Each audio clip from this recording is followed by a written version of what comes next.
50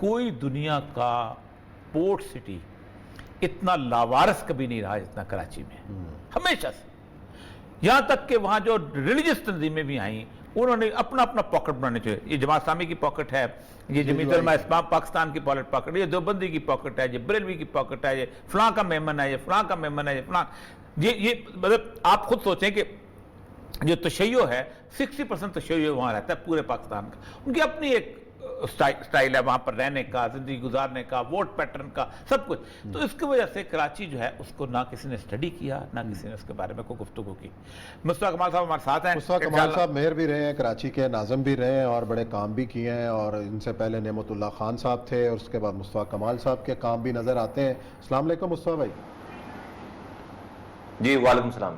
مصطفیٰ بھائی، ہم یہ بات کر رہے ہیں کہ ایک تو کرونا کراچی کو مار رہا ہے، اور کرونا کی آڑ کے اندر جس طریقے سے کاروبار لوگوں کے متاثر ہو رہے ہیں، اور کچھ شکایات بھی قانون نافذ کرنے والے اداروں کی جانب سے کی طرف سے ہوتی ہیں شہریوں کو کہ جی بے وجہ تنگ کیا جاتا ہے، اور ہم تو مذاق بھی بن گیا ہے کہ جی کراچی کے جو اور پاکستان کے پورے قرضے سندھ پولیس اتار سکتی ہے. تو یہ سوچ کیوں پیدا ہوتی ہے اور آخر کیا وجہ ہے؟ مسائل آگے اتنے بڑے مسائل جو ہیں سر کھولے انتظار کر رہے ہیں، اس کا کیا کیا جائے، حل کیا ہے، کس طریقے سے نبٹ سکتے ہیں؟ دیکھیے اس کی وجہ 13 سالوں سے یہاں پر پیپلز پارٹی کی جو حکومت ہے اس نے اس شہر کو ایک مفتوحہ علاقہ سمجھ کر ڈیل کر رہی ہے. وہ جاگیردارانہ وڈیرانہ سوچ ہے، فیوڈل مائنڈ سیٹ ہے. اس مائنڈ سیٹ کے تحت جو وہ رعایا کے طور پر اس کو غلام کے طور پر اس شہر کو ڈیل کیا جا رہا ہے. ایک قطرہ نیا پانی، ایک قطرہ نیا پانی نہیں ہے 13-14 سالوں میں. ایک نئی ٹرانسپورٹ کی بس نہیں ہے، ایک نیا اسپتال نہیں، ایک نیا اسکول نہیں ہے. اچھا 2.5 لاکھ سے زائد سرکاری نوکری دی گئی، ایک آدمی شہر کا نہیں ہے، ایک آدمی حیدرآباد کا شہر کا اور کراچی کا نہیں ہے. آج میں اخبار میں ایک خبر پڑھ رہا تھا کہ مقبوضہ کشمیر میں کشمیریوں کی تعداد سرکاری محکموں میں 33% کر دی گئی، کم کر کے. خدا کی قسم میں وہ اخبار پڑھ کے جب دیکھ رہا تھا میں یہ سوچ رہا تھا بھائی یہ مقبوضہ کشمیر کے کشمیری زیادہ جو ہے وہ کے ساتھ زیادہ ظلم ہو رہا ہے یا یہ جو سندھ حکومت ہے خیر ان کے ساتھ زیادہ ظلم ہو رہا ہے. لیکن صرف اس معاملے پہ میں بات کر رہا ہوں کہ نوکریوں کے معاملے کی بات کر رہا ہوں کہ نوکریوں پہ سندھ حکومت ہمارے ساتھ زیادہ ظلم کر رہی ہے، انڈیا کشمیروں کے ساتھ زیادہ ظلم کر رہا ہے. اور اس کے بعد رہی صحیح کسر، چلے لوگ جا کر پرائیویٹ نوکریاں کر لیتے تھے یہاں کے نوجوان، وہ آپ نہ ان کو پانی دیتے ہیں اور انڈسٹریز والوں کو، نہ آپ ان کو کچرا اٹھاتے ہیں، نہ ان کی سڑک بناتے ہیں. وہ ساری انڈسٹریز یا تو پنجاب جا رہی ہیں یا پھر بنگلہ دیش اور کولمبو جا رہی ہیں. اچھا اس سے کام ہو گیا تو لوگ کوئی ٹھیلا لگا لیتا تھا، کوئی دکان کھول لیتا تھا. رہی صحیح کسر کورونا نے پوری کر دی. یقین کریں چاند رات والے دن ہر دکان کا ریٹ یہاں پر 15,000 روپے ریٹ تھا. دکان والے پولیس والوں کو 15,000 روپے دیں گے، مارکیٹ والے جمع کر کے پولیس والوں کو پورے دکان سے کلیکشن، پوری مارکیٹ سے کلیکشن کر کے دیں گے، ورنہ آپ جیل جائیں. تو کرونا کے بہانے بھائی ایک بات بتاؤں، رشوت لی جا رہی ہے. مصطفیٰ بھائی ایک بات پوچھوں، دنیا پوری میں جتنے بھی بڑے بڑے سینٹرز ہیں، شہر ہیں، ان میں پولیس لوکل ہوتی ہے. نیو یارک کا یہ نہیں ہوتا کہ حیدرآباد کا جو ہے آئی جی آ کے وہاں لگ جائے. اتنا عرصہ آپ رہے وہاں پر اور لوگ بھی لوگ رہے، کیا کبھی کسی نے یہ کوشش کی کہ یہ جو انگریز نے بنایا ہوا تھا کہ جہاں پنجابی کے علاقے میں سندھی پوسٹ کرو اور اس کے اوپر چھا جاؤ، سندھی کے علاقے میں جناب پنجابی پوسٹ کرو، پٹھان کے علاقے میں بلوچ اسپیکنگ پوسٹ کرو، یہ کیوں نہیں ہو سکا کراچی کے لیے خاص طور پہ؟ سر بہت اچھی بات آپ کہہ رہے ہیں اور پوچھ رہے ہیں. میں آپ کو ہاتھ اٹھا کر کہتا ہوں میں نے کوشش کی، اور کوشش کیا میں نے کہا یہ 3,500 ٹریفک پولیس والے ہیں، یہ کم سے کم جو ہے وہ لوکل میئر کے انڈر میں دے دو. کیونکہ انجینئرنگ روڈ میں بناتا تھا، اس کے اوپر جا کر جو ہے وہ ٹریفک پولیس والے اگلے دن انلیگل پارکنگ کراتے تھے. تو میرے پاس میں نے کوریڈورز میں کیمرے لگائے تھے، چیزیں لگائی تھی. میں نے کہا میں ان کو ہائی ٹیک اور میں ان کی سیلریز بڑھا کر ان کی ڈبل سیلریز سٹی گورنمنٹ دے گی. یہ 3,000 کم سے کم ٹریفک پولیس والے سٹی گورنمنٹ کے انڈر میں دے دو. آپ یقین کریں میں وزیر اعظم پاکستان تک کے لیول پہ گیا ہوں اس حوالے سے، لیکن کئی میٹنگیں ہوئی، لیکن جو ہے وہ پاکستان کی چونکہ اوپر سے کمٹمنٹ نہیں تھی، ول نہیں تھی اور ریزالو نہیں تھا کوئی اس کو سمجھنے کے لیے. بھائی یہ والی باتیں تو اوپر سے نیچے آنی چاہیے. کیونکہ میں مانگ رہا تھا نہیں ٹریفک پولیس والے نہیں دینے کے لیے تھے. آج کی پوزیشن تو یہ ہے سر کہ آپ پولیس کو رو رہے ہیں. کراچی کی لوکل گورنمنٹ کے یہاں پہ کے پاس جو ہے وہ یہاں لوکل انتظامیہ کا وزیر اعلیٰ جو ہے وہ گٹر لائنوں کا انچارج ہے، امیجن کریں آپ، وزیر اعلیٰ پانی کی لائنوں کا انچارج ہے، یقین کریں آپ، یعنی کہ ایک گٹر کے ڈھکنے کا انچارج وزیر اعلیٰ ہے، پروونشل گورنمنٹ کا پانی اور سیوریج کا ڈپارٹمنٹ جو ہے وہ لوکل نہیں ہے، بلڈنگ کا ڈپارٹمنٹ لوکل نہیں ہے، کچرے کا ڈپارٹمنٹ لوکل نہیں ہے۔ تو کیا یہ مسئلہ 18ویں ترمیم سے ہوا؟ یہ تو بڑا، میں بھی کراچی سے 2 دن میں آیا ہوں، آپ سوچیں کہ میں نارملی اس طرح کی جگہ پہ کبھی لوگوں میں گھلتا ملتا گفتگو کرتا کہ راستہ ایک عادت سی ہے، میں نے یہ دیکھا ہے کہ یہاں پر ایک ایسی 1986 دوبارہ پیدا ہونے والی صورتحال مجھے نظر آ رہی ہے، وہ بڑی خوفناک ہوگی۔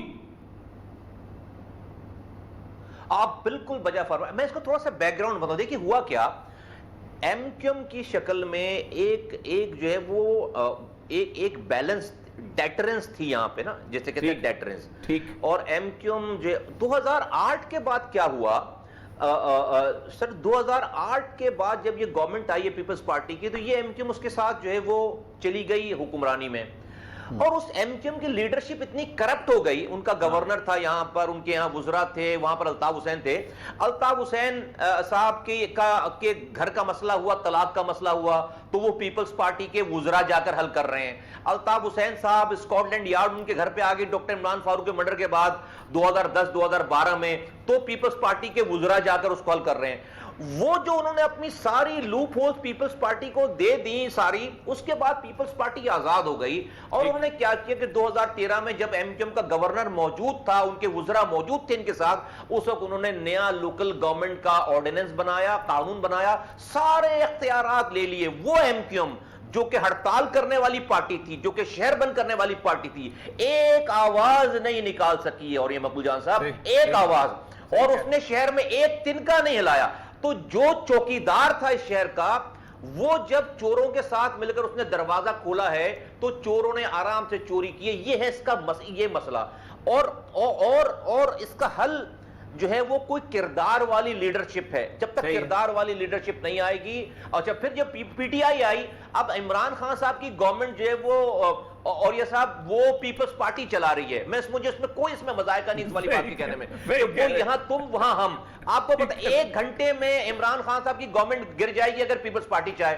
اب عمران خان صاحب پہلے بات کرتے ہیں تو وہ بات بھی نہیں کرتے، تو یہ سب کچھ فرینڈلی فائر ہو، تو پیپلز پارٹی کی گورنمنٹ کو پتہ ہے کہ ان کا بھی کوئی پوچھنے والا نہیں ہے۔ پاکستان چلانے والوں کی ترجیح ہے کہ بھئی ابھی وفاقی حکومت چلائیں، اس وفاقی حکومت چلانے کے لیے پیپلز پارٹی کو کھلی چھوٹ دے دی ہے، اس کا تاوان ہم بھگت رہے ہیں، اس کی جو ہے وہ اس کی جیسے کہتے ہیں نا اس کا بھتہ ہم دے رہے ہیں کراچی والے۔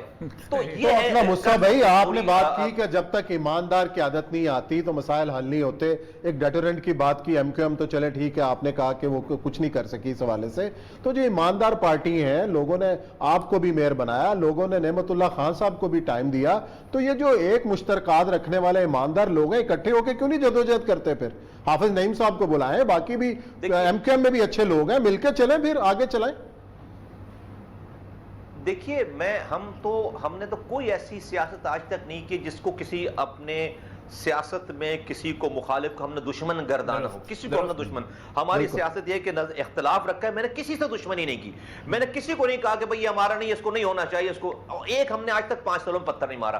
لیکن دیکھیے جس ایم کیو ایم کی آج آپ بات کر رہے ہیں، وہ ایم کیو ایم تو ہے ابھی وفاقی حکومت میں بیٹھی ہوئی۔ آج کراچی کا سینسس جو کہ ایک متنازع سینسس تھا، اس کو متنازع رہنے دیا جاتا، اس وفاقی حکومت نے اس سینسس جس کو سب کہہ رہے ہیں کہ غلط، اس کو انہوں نے مہر لگا دی کیبنٹ کی کہ یہ جو ہے وہ اس کو لیگل کر دیا۔ اب جب اگلا سینسس ہوگا، اس اگلے سینسس میں تو اس کی بیسس یہ مان لی جائیں گی، تو بھائی آپ جس طرح سے آپ نے کشمیر کو متنازع رکھا ہوا ہے، آپ اس سینسس کو بھی متنازع کر کے رکھ کے اگلے سینسس پہ جاتے تو ٹھیک ہو سکتا تھا۔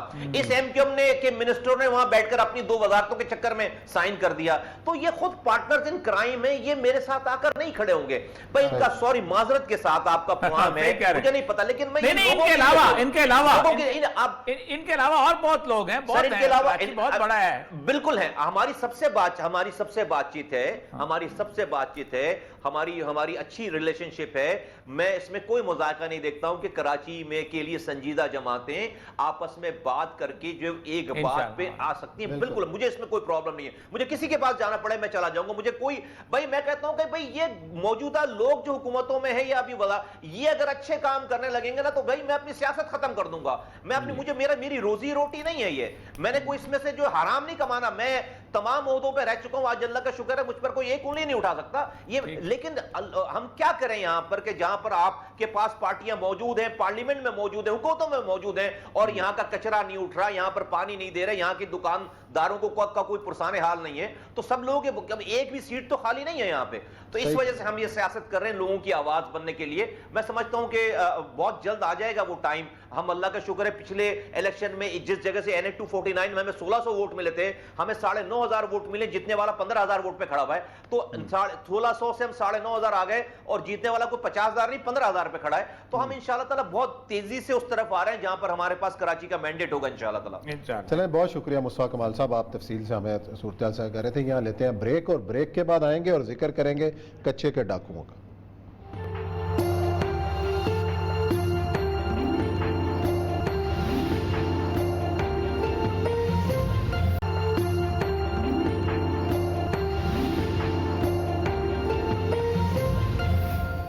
جی ناظرین, بریک کے بعد آپ کو خوش آمدید کہتے ہیں. ہم بات کر رہے ہیں کہ کچے کے علاقے جنوبی پنجاب کے ہوں یا سندھ کے بارڈر کے علاقے ہوں, اس میں آپریشن جاری ہے. اور ایک ایسی ویڈیو سامنے آئی جس کا خود وزیر اعظم نے بھی نوٹس لیا, جس کے بعد آپریشن زور شور سے جاری ہے.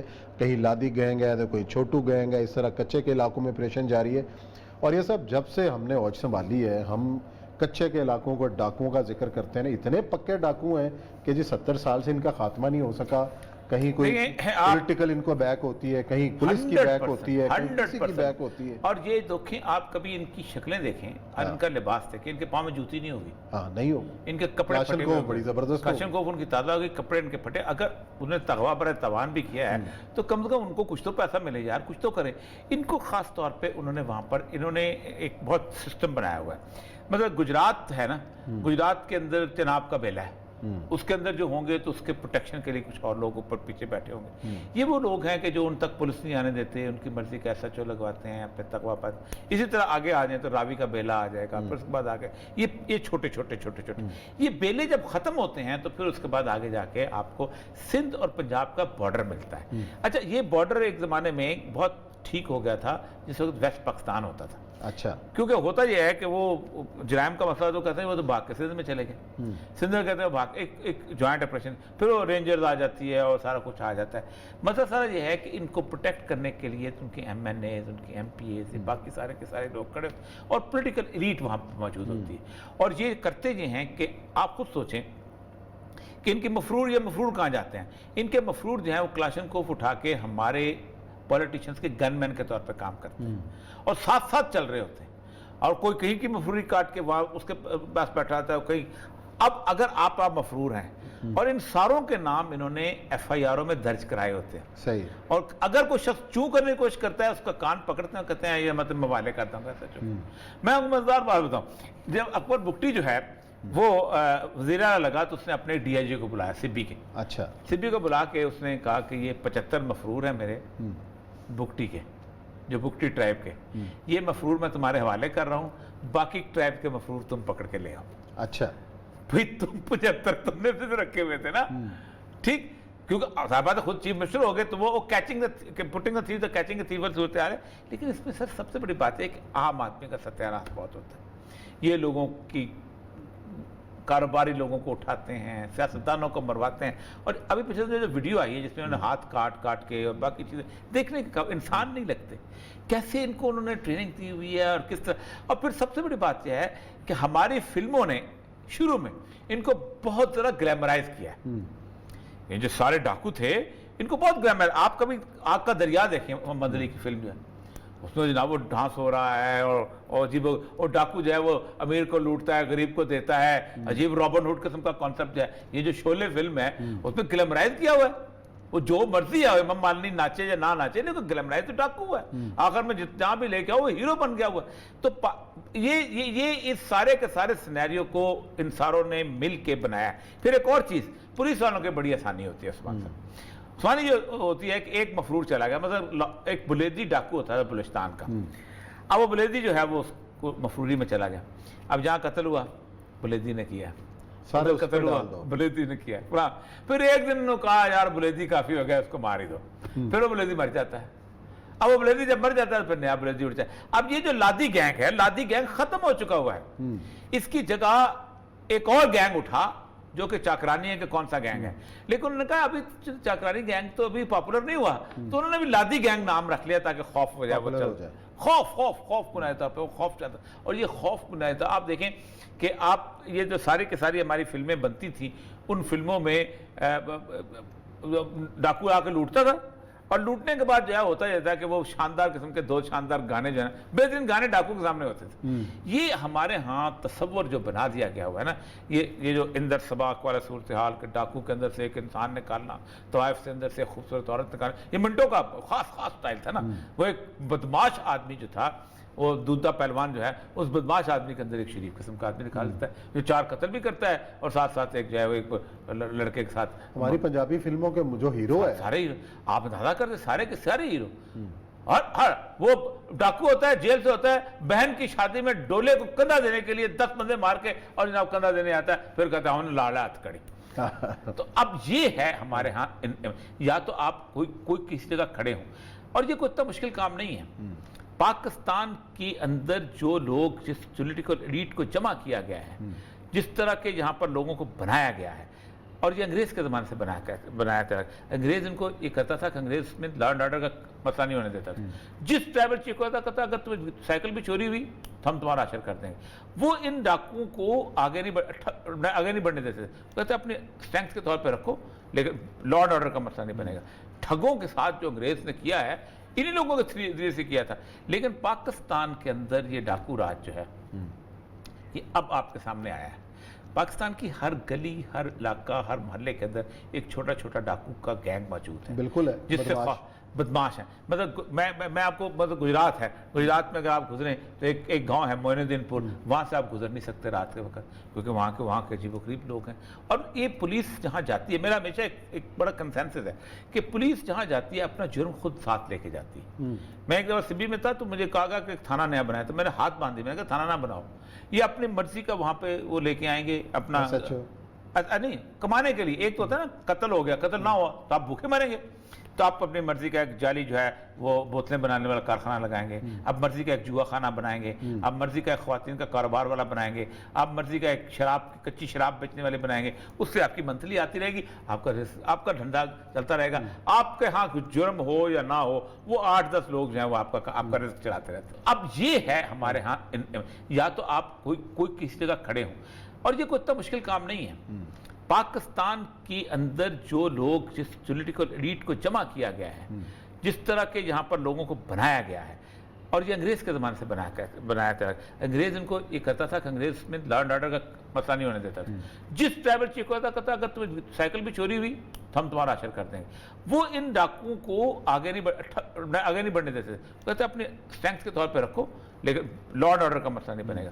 ٹھگوں کے ساتھ جو انگریز نے کیا ہے، انہی لوگوں کے ذریعے سے کیا تھا، لیکن پاکستان کے اندر یہ ڈاکو راج جو ہے یہ اب آپ کے سامنے آیا ہے۔ پاکستان کی ہر گلی، ہر علاقہ، ہر محلے کے اندر ایک چھوٹا چھوٹا ڈاکو کا گینگ موجود ہے، بالکل ہے، جس سے بدماش ہیں۔ مطلب میں آپ کو، مطلب گجرات ہے، گجرات میں اگر آپ گزریں تو ایک گاؤں ہے معین الدین پور، وہاں سے آپ گزر نہیں سکتے رات کے وقت، کیونکہ وہاں کے عجیب و غریب لوگ ہیں۔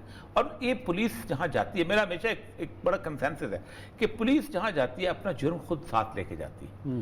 میں ایک دفعہ سبی میں تھا تو مجھے کہا گیا کہ ایک تھانہ نیا بنایا، تو میں نے ہاتھ باندھ دیا، میں نے کہا تھانہ نہ بناؤ، یہ اپنی مرضی کا وہاں پہ وہ لے کے آئیں گے اپنا، نہیں کمانے کے لیے۔ ایک تو ہوتا ہے نا قتل ہو گیا، قتل نہ ہوا تو آپ بھوکے مریں گے، تو آپ اپنی مرضی کا ایک جعلی جو ہے وہ بوتلیں بنانے والا کارخانہ لگائیں گے، آپ مرضی کا ایک جوا خانہ بنائیں گے، آپ مرضی کا ایک خواتین کا کاروبار والا بنائیں گے، آپ مرضی کا ایک کچی شراب بیچنے والے بنائیں گے، اس سے آپ کی منتھلی آتی رہے گی، آپ کا دھندا چلتا رہے گا، آپ کے ہاں کچھ جرم ہو یا نہ ہو، وہ 8-10 لوگ جو ہیں وہ آپ کا رزق چلاتے رہتے ہیں۔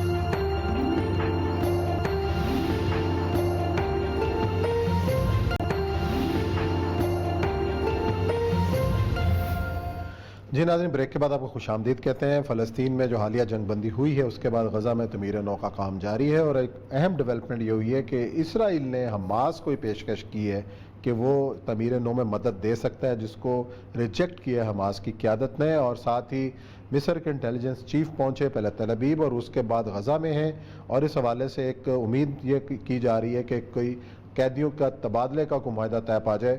اور یہ سب دو جو ڈیڈ باڈیز اسرائیلی فوجیوں کی اور دو جو شہری ہیں وہ حماس کے قبضے میں ہیں، اور باقی جو اسرائیل کے قبضے میں فلسطینیوں کی بڑی تعداد ہے جو ایک عرصے سے قید کی جو مشقت و صحبت جھیل رہی ہے، ان کی تبادلے کا کوئی معاہدہ طے پانے کا امکان ہے۔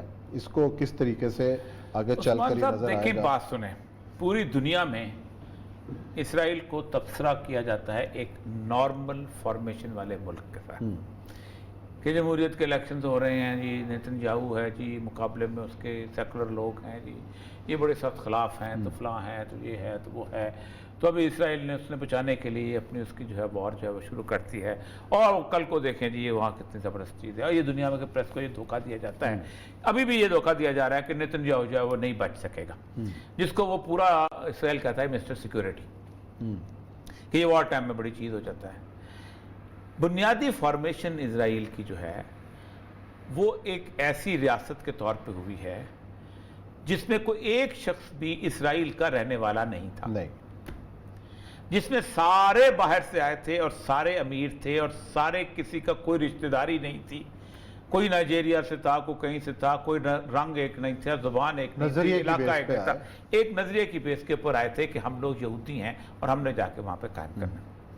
وہ سارے کے سارے سیکولر اگر زندگی گزارنی ہوتی تو ان کے آباء و اجداد بہت تھے، وہ جا کے واپس جا کے آپ بھی گزار سکتے ہیں، ساروں کے پیسے وہاں پر موجود ہیں۔ صحیح۔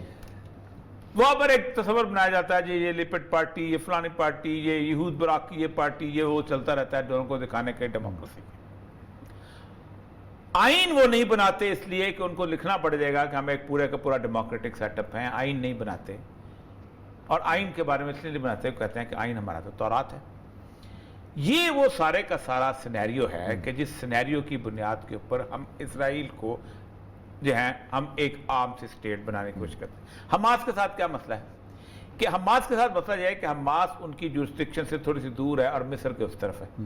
پھر حماس کا معاملہ یہ ہے کہ حماس نے اپنے ٹیکٹس کو بہت حد تک ڈیولپ کر لیا ہوا ہے، اور حماس جو ہے وہ کسی حد تک اسٹرانگ اس طرح کی ہو گئی ہے کہ وہ لوکلی لڑ سکتی ہے ان کے ساتھ۔ دوسرا یہ ہے کہ حماس کے اندر میجورٹی وہ ہے کہ جو اس طرح اسرائیل کے ساتھ زندگی نہیں گزار رہی، کیونکہ یہاں تو ویسٹ بینک کے جتنے مسلمان ہیں وہ تو زمینیں ابھی بھی بیچ رہے ہیں، اور ابھی بھی ان کے لوگ اسرائیلیوں کو دے رہے ہیں، مہنگے داموں دے رہے ہیں، خرید رہے ہیں، اور وہ وہاں رہ بھی رہے ہیں۔ پھر وہ وہاں اپنے روز شور شر مچتا ہے، پھر وہاں پر ایک ایسے بندے کو سلیکٹ کرتے ہیں کہ جو یاسر عرفات کی پارٹی کا تھا، جو سارے کے سارے پیس پروسیس کا حصہ تھا، جو ٹو نیشنز کو تسلیم کرتا تھا، وہ جبکہ حماس تو ٹو نیشن کو تسلیم نہیں کرتی۔ اب یہ جو اس وقت سب کچھ ہو رہا ہے مصر، یہ پیسفل کو ایگزسٹنس کا ہو رہا ہے، اور یہ مسلمانوں کو سب سے بڑا دھوکہ دیا جا رہا ہے۔ دیکھیں، مسلمانوں کو یہ دھوکہ دیا جا رہا ہے کہ ہم ایک عام جیسے دوسرے ملک ہیں، ہم ویسے رہنا چاہتے ہیں، جبکہ قائد اعظم کے نزدیک it is a bastard child of Europe, یہ ناجائز بچہ ہے یورپ کا، آپ بندوں کو اکٹھا کر کے لے کے آئے، ہم اس ناجائز بچے کو جو ہے وہ مان لیں۔ اچھا وہ منوانا بھی نہیں چاہتے آپ سے، وہ کہتے ہیں جس طرح ابوظہبی نے مانا، ابوظہبی نے مان لو، ہمیں کوئی فرق نہیں پڑتا، لیکن مسئلہ ذرا یہ ہے کہ کیا وہ 25 لاکھ عرب کے لوگوں باشندوں کو وہاں حقوق دیں گے؟ اور اگر نیشن اسٹیٹ کے حساب سے مان لیا تو کیا آپ اس کو تسلیم کر لیں گے؟ جو بات تو اس نے کی تھی اپنا سید علی گیلانی صاحب نے کہ اگر کشمیر ایک انسانی حقوق کا مسئلہ ہے تو کیا کل کو اگر تمام انسانی حقوق دے دیے جائیں تو کشمیر انڈیا کا حصہ بن جائے گا؟ انڈیا ان کو ہر انسانی حقوق دے دے، ان کو جناب نوکریاں بھی دے دے، ہر چیز دے دے، اس کی آزادی دے دے، خود مختاری دے دے، خود مختاری، تو کیا وہ کشمیر انڈیا کا حصہ بن جائے گا؟ نہیں بن جائے گا، کیونکہ انڈیا کے ایک سیکولر آئین اس کے تحت نہیں رہ سکتے۔ اسی طرح وہ کہتے ہیں کہ اگر ہم کو کچھ بھی کر لیا جائے، ہم ایک ایسے ایجنڈے کو فالو کر رہے ہیں کہ جس ایجنڈے کے زائنسٹ کا ایجنڈا یہی ہے کہ ہم نے ایک بڑی انڈیپینڈنٹ اسٹیٹ بنانی ہے۔ تو یہ جو تبصرہ کیا جاتا ہے کہ آج حماس سے، میں چھوٹے چھوٹے تبصروں میں پڑھنا اس لیے نہیں چاہتا ہوں کہ چھوٹے چھوٹے تبصرے جو ہے مسلمان امہ کے اب باقی سارے لوگوں کا جو ہے وہ اٹینشن ڈائیورٹ کرتے ہیں۔ یہی وجہ ہے کہ آج اردن خاموش ہے۔ اب دیکھیں، حماس کو اب اس دفعہ ہوا یہ ہے کہ انہوں نے پوری امت میں جو لڑائی شروع کی تھی عرب اور عجم کی، جو ایران اور سعودی عرب کی، حماس کا ساتھ دینے والا کون رہ گیا؟ ایک زمانے میں مطلب اور کچھ حزب اللہ ساتھ ہوتا تھا، سعودی عرب سے کچھ لوگ ہو جاتے، مصر سے لوگ ہوتے، اخوان آ جاتے، اب اخوان اپنی جنگ میں بیچارے لگے ہوئے ہیں، سارے تو جیلوں میں پڑے ہوئے ہیں، پھانسیوں کا انتظار کر رہے ہیں، یہاں پر اپنے لگے ہوئے ہیں، شام میں اپنے لوگ چلے گئے ہیں، کبھی صدام حسین کے لوگ انہوں نے اس کو کر دیا حماس کا کہہ تنہا ہے، کیونکہ یہاں تو ویسٹ بینک کے جتنے مسلمان ہیں وہ تو زمینیں ابھی بھی بیچ رہے ہیں اور ابھی بھی ان کے لوگ اسرائیلیوں کو دے رہے ہیں، مہنگے داموں دے رہے ہیں، خرید رہے ہیں، اور وہ وہاں رہ بھی رہے ہیں، پھر وہ وہاں اپنے روز شور شر مچتا ہے، پھر وہاں پر ایک ایسے بندے کو سلیکٹ کرتے ہیں کہ جو یاسر عرفات کی پارٹی کا تھا، جو سارے پیس پروسیس کا حصہ تھا، جو ٹو نیشنز کو تسلیم کرتا تھا، وہ جبکہ حماس تو ٹو نیشن کو تسلیم نہیں کرتی۔ اب یہ جو اس وقت سب کچھ ہو رہا ہے مصر، یہ پیسفل کو ایگزسٹنس کا ہو رہا ہے، اور یہ مسلمانوں کو سب سے بڑا دھوکہ دیا جا رہا ہے۔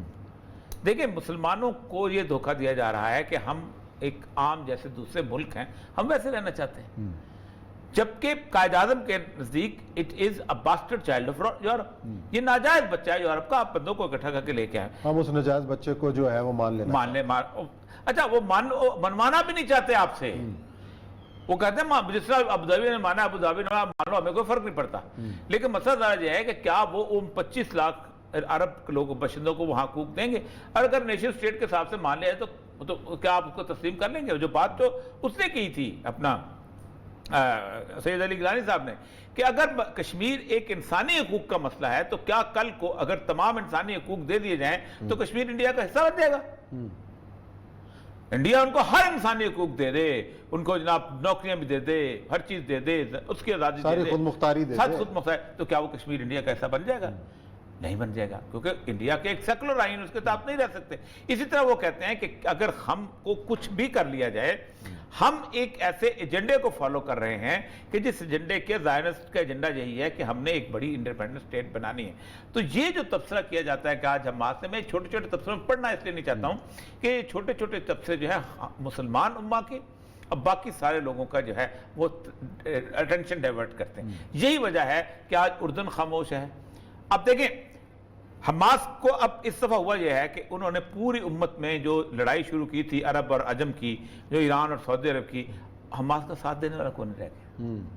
ایک زمانے میں مطلب اور کچھ حزب اللہ ساتھ ہوتا تھا، سعودی عرب سے کچھ لوگ ہو جاتے، مصر سے لوگ ہوتے، اخوان آ جاتے، اب اخوان اپنی جنگ میں بیچارے لگے ہوئے ہیں، سارے تو جیلوں میں پڑے ہوئے ہیں، پھانسیوں کا انتظار کر رہے ہیں، یہاں پر اپنے لگے ہوئے ہیں، شام میں اپنے لوگ چلے گئے ہیں، کبھی صدام حسین کے لوگ انہوں نے اس کو کر دیا حماس کا کہہ تنہا ہے، لیکن پھر بھی وہ خدا کے بھروسے پہ لڑے اور اللہ نے ان کو کامیاب کیا۔ چلیں ناظرین، پروگرام کا وقت ختم ہوتا ہے، کل انشاءاللہ نئے موضوعات کے ساتھ خدمت پہ حاضر ہوں گے، اپنا خیال رکھیے گا، اللہ حافظ۔